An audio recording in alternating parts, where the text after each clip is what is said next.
Today I will be taking you all down beneath the mountains, down to the darkest of darkness, down where goblins and monsters and death reign, down to the lair of Gollum. First introduced in one of my favorite novels of all time, J.R.R. Tolkien's 1937 novel, The Hobbit.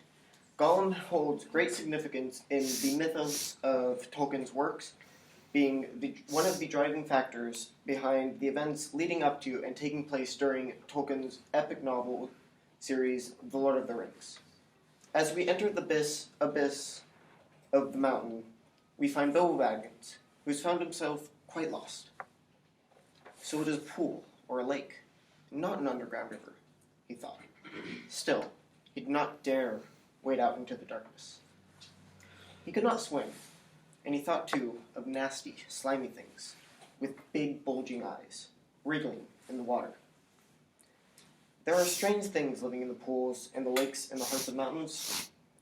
Fish whose father swam in, goodness knows how many years ago, and never swam out again, while their eyes grew bigger and bigger and bigger as they tried to see in the darkness.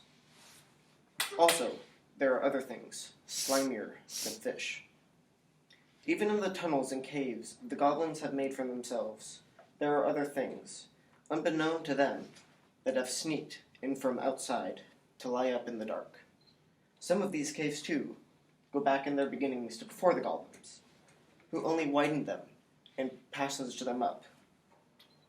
And the original owners are still there, in the odd corners, slinking and noising about.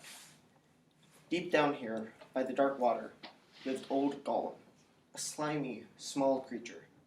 I don't know where he came from, nor who or what he was. He was Gollum, as dark as darkness, except for the two big, round, pale eyes protruding from his thin face.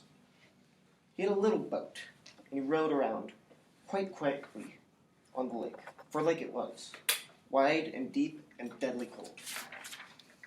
He paddled it with large feet dangling over the side, but never a ripple did he make, not he.